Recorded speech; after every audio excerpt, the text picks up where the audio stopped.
and welcome to Wellness Live. My name is Dr. Olivia Moses, and I'll be your host today. This broadcast is brought to you by the Living Whole Wellness Program right here at Loma University Health. Well, we are excited today to talk about wellness. Now, you would think on Wellness Live, this would be a regular topic. However, one of the things that we talk about when we talk about wellness is how do you get it and how do you keep it up? And I think all of us can relate to the fact that we have busy schedules, whether it is schedules at home, whether it's schedules at work, whether it's schedules at church, or whatever your other outside activities are. Absolutely, time is a factor. And so, how do we get to focus on ourselves, and how do we get this elusive thing sometimes that we call wellness? Well, we have a very, very special guest for you. One of the people that has been so important in my life. I'm so thrilled to introduce you to Dr. Helen Hopp Marshak. She is currently our associate provost of the university in another life, in another role. She was actually my dissertation chair. So when I say I love this woman, I love this woman. So I'm so excited to share her with you. And I wanted to ask a very busy mom, wife, provost of a very busy person to really talk to us about this. And we have the perfect guest, in my opinion. So without further ado, I'd like to introduce you to Dr. Helen Hopp Marshak. Thank you so much, Dr. Moses. It's indeed an honor to be here. I will go ahead and share my screen with all of you as we get started. And just to remind folks, this is not intended to address all your health and wellness needs. We encourage you to discuss that with your healthcare provider. All right, well, today we're talking about nudging your way to health, and I'm using that word nudging purposefully because a lot of what we do, we need nudges in life. And so I'll go over a little bit of the research on this and why we need nudges and how that can help us be more successful in living well, living healthfully. All right.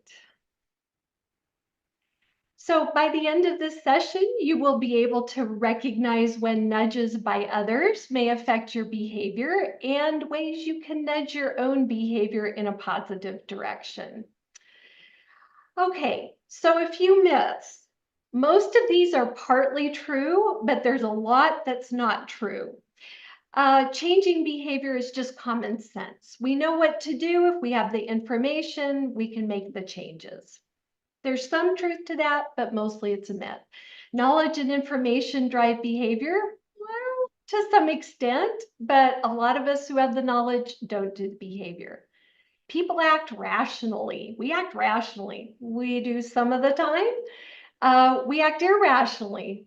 We do some of the time. And we'd like to think we choose in our best interest, or at least make better choices than what others can make for us. Not always. So this is research that goes back about 15 years, when we really thought of behavior as something you need to plan, you need to set goals, you need to put a lot of effort in. And there was research at the time that came out and said a lot of our behavior is automatic. It happens without our awareness. And they said eating is an automatic behavior. That stunned folks. It's like, no, I intend to eat. But in fact, there's a lot of automaticity in eating behavior. And I'll share a little bit about that and why that matters for nudging healthful behaviors. So here's a few fun facts. We eat more even if the food tastes bad, depending on the size of the container. When they gave people in a movie theater 2 different sizes of popcorn, one was a regular size, one was twice the size, they ate 34% more popcorn and it didn't taste good. It was 14 days old. So again, the size of the container matters. The amount of the food consumed increases as the effort to eat it decreases. So they put Hershey's chocolate kisses on somebody's desk or 2 meters away, not very far away, and they ate 5.5 more kisses on average, the closer the food was to them. Here's my favorite. The longer the meal and the more people you're eating with and sharing a meal, the more you eat. If you just eat with one more person, you consume 28% more food on average, all the way up to 6 people. It kind of levels off there, 71% more. So we get a lot of these are not cues we're aware of, they just happen, and we need to be aware of them and plan our lives, plan nudges to sort of overcome those.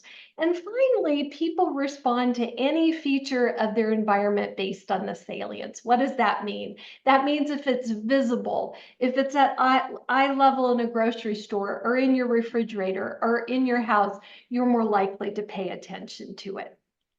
Okay, so eating turns out to be the most mindless activity we do, especially once we start. We simply eat what's put in front of us. A few other characteristics of automatic behavior. It occurs without our awareness. We're not always aware of what triggers it. It's initiated without intention. We don't plan to eat more. It continues without conscious control, and it operates efficiently or with little effort. So more recently, Dr. Daniel Kahneman, some of you may have heard of them. He has received a Nobel Prize in economics, but he's a psychologist by training. We have two different systems, cognitive systems or ways we think. 95% of the time we rely on intuition and instinct, and 5% on rational thinking. We'd like to think it's more, but in fact, it benefits us to have this unconscious, fast, associative, kind of automatic pilot because it takes less effort. We reserve the rational thinking for things that really matter, but it's slower. It is the logical part of our brain, but we tend to be lazy as humans. The problem with relying on system one is there's lots of biases associated with that. I'm not going to go through all of them, but it's why nudges work particularly well. A whole lot of biases with the automatic thinking. So moving on to choices and why they take more effort is, can you have too many good options? And in fact, you can. When people are presented with a lot more choices, whether it's of food or stock options, no matter what it is, people struggle. That system two kicks in. It becomes harder to make choices. It's more effortful, and sometimes we just give up. So if you can have everything in 57 varieties, making decisions becomes hard work. So how can we make things easier, the healthy choice easier? And we'll talk about that in the second part of this.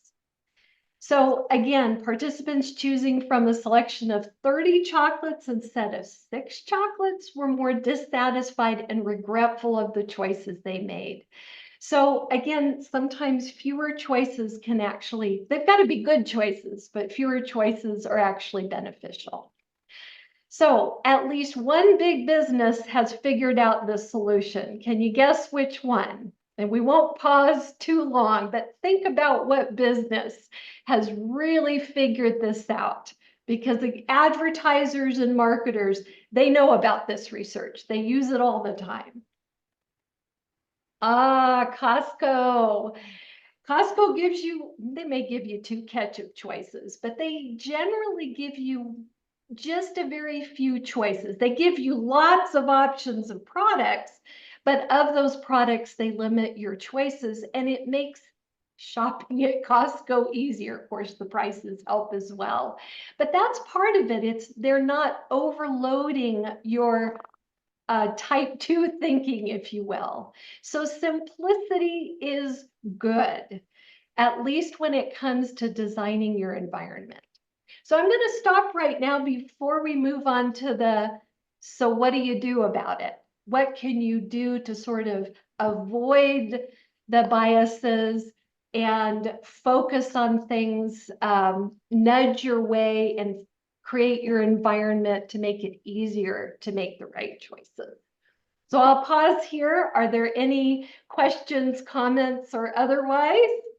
So, Dr. Marshak, thank you so much. And we have some questions coming in, and I wanted to remind our audience, if you're watching us live, go ahead and type your questions in for Dr. Marshak. So, a couple of questions here is how can individuals leverage their environment to support lasting change?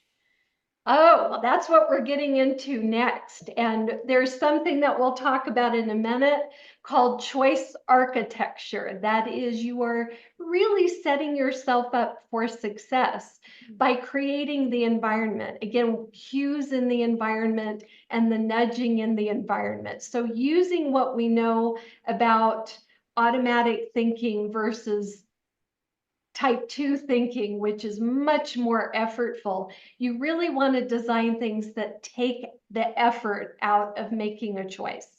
Putting it on your calendar if you need to exercise.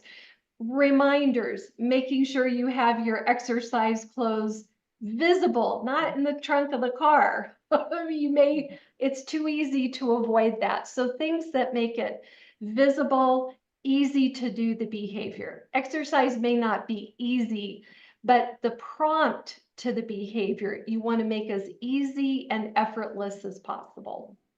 So, Dr. Marshak, we talk about simplicity and getting our environment a little bit more simple. How did we get so complicated? I like to say social media, but this has actually gone on for a long time. This isn't a new construct, but our world has gotten very overloaded with information, right? And you saw how the brain works differently. We have to use these shortcuts, these mental shortcuts to navigate through the day. They say you make hundreds of decisions in a day. You can't possibly use the most effortful way to manage that. And again, a lot of the research shows that there are just a lot of biases built into that. For the most part, they work very well for us, but they sneak in little ways, like you see, just the people around you who are eating or role modeling a behavior. Those influence your behavior without you even being aware of it. And it's, when do I need to pay attention? And what are things that I can create in my environment without expending a lot of energy and effort to make that happen? And going back to, the different types of thinking and, we talk about lazy and what's easiest. That's really, we're just tired, aren't we? With that many decisions that we have to make. And so I feel like the simplicity concept is, probably something that all of us want, already without even thinking about it. How do we start to declutter? So I talked about choice architecture, but we sometimes try to do too many things at once. Remember, we like habits, we like rituals, we like to know what to expect. Anything, there are some sensation seekers or thrill seekers among us, but for the most part, we want something that's predictable, expected. So what you're trying to do a lot of the time is fit the new stuff in with that, so that it's not hugely discrepant. Sometimes when you are trying to change a behavior, you say, I'm going to exercise an hour a day or half an hour a day. Well, that is a big leap to what you're already doing right now. So you really want to slip in the changes that won't hugely disrupt your life. Then when you meet that mark, whether it's 5, 10 minutes, 15 minutes, you gradually bump things up, so it's not overwhelming. The research shows that the more you try to change at once, there's cognitive effort, there's emotional effort in doing a lot of things at once. So we really have to sort of gradually plan. We don't want that. We're impatient. We want change now. But unfortunately, that doesn't tend to last. There are some that it works for, but the majority it does not, unfortunately. Well, thank you so much. I could talk to you about this all day, but why don't we get to the second half of your presentation? All right, so I'll go back and share that. Okay, sometimes there's a little lag here. So, nudging behaviors. Some of you may be familiar with this book. If you haven't read it, I really recommend it. It's a popular press book, but it's based on a lot of research about how we can nudge behaviors, desirable behaviors. There's also a video on YouTube, so the link is there. I'm not going to share it now, but it's a great summary of the nudge approach. So how to help people make better choices, and that's important. It's not taking choice away. You're not adding incentives or rewards or punishments. You're providing those nudges to help people live healthier, wealthier, and happier life. So there is a field called behavioral economics. I won't go into great detail, but that is the world this is coming from. So what's a nudge? It's to push slightly or gently. Again, you're not doing a dramatic push to get somebody's attention, including your own, prod somebody into action without forbidding anything or actually changing the choice at all. If you forbid something, what it immediately does is make that whatever it is you want to do more desirable. So there are actually downsides to that. There's still a choice. That's really important with nudging. You are not trying to set things up where there is no choice. So it's about designing choices, designing nudges to help people make choices in a simpler way. So I'm not going to go into all the details, but it brings economics where we assume humans are rational. It brings behavioral economics, the combination of psychology and economics to explain what we really do. Economics is what we'd like to do, what we think people do. This is what people really do. And then psychology, we make flaws. We do the shortcuts. We do all of those things that sometimes are counter to our best interests. It uses libertarian paternalism, big word there, but it's basically you can help make people, your children, your spouse, others, yourself, but still retain freedom of choice. That's really important. And you give small nudges that are most likely to help people. Okay, so 3 different types. Cognitive nudges. We're probably familiar with most of these, but you can think of ones you can put together in your own life. So descriptive nutrition labeling. Well, that's great. It tells you if you're somewhat motivated, nutritional facts. It's very cognitive. There's nothing affective, emotional, or behavioral about that. You've seen the sticker, like the heart healthy things, have a heart on them. Versus red unhealthy sticker. Placing healthier options at eye level. This is a really interesting one, and grocery stores and other places really capitalize on that. Is if you can see it, whether it's out the counter checkout or wherever, you're more likely to buy that. So that's why with cereals and so forth, they put it at eye level, again, depending on how tall you are. But for your own refrigerator, put those things that you want to eat the most often, the easiest to get up front in your pantry, whatever it is you want to do, make it visible. Make the less desirable stuff less visible. Cover it up. Can't see it. Some people say don't even bring it in the house, but that's not always realistic. Affective nudges. These are written or oral statements to make a fresh choice. They're prompts, they're triggers. You can place them for yourself, not just others. So it's the sticker on the mirror reminding you to floss. It's whatever it may remind you of what you should be doing, prompting.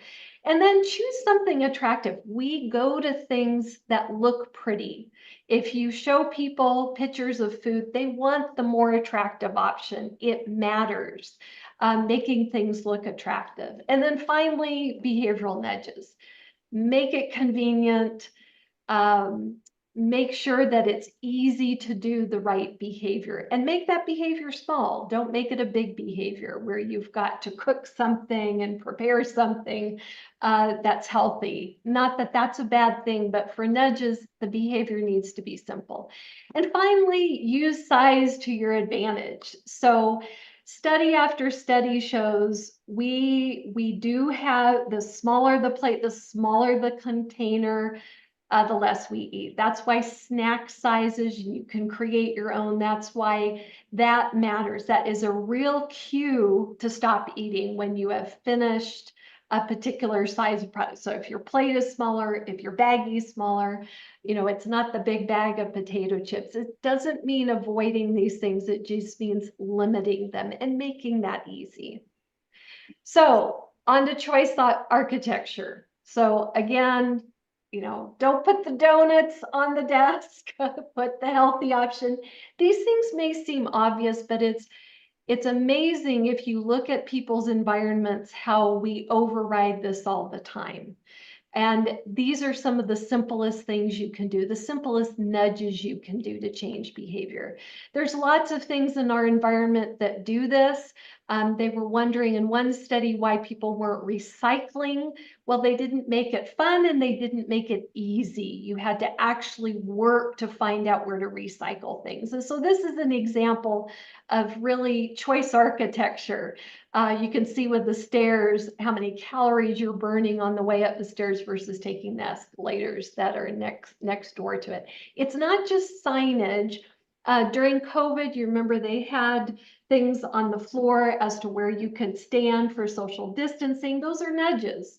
There's nobody demanding that you do that, even though that was recommended at the time. But people fell in line very quickly with that. They're just enough to nudge. Okay, so what's the most effective? The behavioral nudges. These are sugar cubes. So it shows you all of these work, but the things that work the best are the convenience and the size enhancements. Those are the things that will buy you the most in this instance. But all of them work. All of them are those things that just give you that nudge to do the healthier option. So here's some examples to illustrate the difference between traditional enforced change, and think of your kids, or nudge techniques. Instructing a small child to tidy his or her room. Well, fine, we know how often that works. Playing a room tidying game with the child. Again, nudging in a way that is more pleasurable, the effective option. Erecting signs, or even better, you can put something in the child's room where they can easily put their things away. Erecting signs that say no littering, you're going to get fined, to improving the availability and visibility of litter bins, and so on and so forth. Some of these we've already mentioned. But again, this is a significant change in how we've thought about how to get people to do these quick and relatively easy behaviors while still allowing choice. The problem with incentives and rewards and punishments is once they go away, the behavior goes away. With this, behaviors tend to last longer, as long as the nudges are still there. And to wrap up, nudge theory for exercise. So I have realized as I've gotten older, exercise needs to move at the top of the list, but that's a big behavior. That's a big jump. So what are things you can do to make it more likely that you'll exercise? Again, posting a visual reminder listing the benefits. A lot of people poo-poo this and say, I don't need that. But it's amazing what all of these things do added up. That, again, overriding that automatic, I'd rather sit on the couch response, putting footprints on the floor leading to the stairwell at work, using a motivational quote as a screensaver, teaming up with a friend. Again, it's part of your schedule. Making it the most obvious choice. Make sure your equipment is ready. Make sure it's easy to at least start the behavior. Once you start a behavior, it's easier to continue it. And examples, be around other people who are exercising and let them be around you, and put it in your schedule, even if it's 5 minutes. It's amazing. It's like, it's in my schedule. And we want to do things that is in our schedule. So to wrap up, consider choice architecture, limit your choices. There's a reason why on Amazon, they only give you 4 or 3 comparison options to the product you're looking at. If they gave you 10, it would be a much more effortful thing to do. We do that to ourselves. Limit your choices. and identify just a few positive, healthy choices. It makes it easier rather than a list of like 15 or 20. You can change that over time. Behavioral nudges are most effective. Always include some of those, and small things add up. Again, if you're eating around others, and you may eat up to 78% more if there are 6 other people in your group, that will ultimately make a difference. Use the stairs instead of elevators, escalators. Swapping out a healthier option and smaller plates are examples of that. So it's possible, and you don't have to make a big leap to get started and to maintain the behavior. So my final question, what behaviors of your own do you want to nudge in the right direction? Well, thank you, Dr. Marshak. This has been super inspiring, and we have some questions coming in, so I'm going to get right to it. How can individuals maintain motivation after the initial excitement of making a change wears off? Yeah, this is the big challenge, and this is one of the number one causes of relapse, right? Something happens, you've lost motivation, you're really excited on January 1. And again, it's all the way that you are changing too extremely from where you're at. So you will go back to sort of the more comfortable, the easier route. So again, I think it's if you're tempted to stop, something is better than nothing. So you may have started out 5 days a week exercising 30 minutes a day, and you're like, I can't, I'm stuck. That's when the nudges help. It's almost like resetting your goal and saying, again, that's where I was at. Something is better than nothing. And starting with a more reasonable goal from where you're at. And that's one of the hardest things to do, because we want change quickly. Challenge with that is it tends not to last. But if you reset that, it does make it easier, and put in some of these prompts that make small behaviors much more likely to do. Well, we have a question that also gets into kind of what you mentioned briefly about having a partner. This question has, how important is it to have a support system when implementing nudges? So you noticed a lot of these nudges were things that other people do, or you can do with others, or they can do with you. And that's one reason why having a support partner helps. Nudging it's a nudge, not a nag. So, and that's often the trick with a partner, is often that line between nudging and nagging. So if you're somebody who wants to nudge a partner, you can use some of these same strategies. You just have to be careful.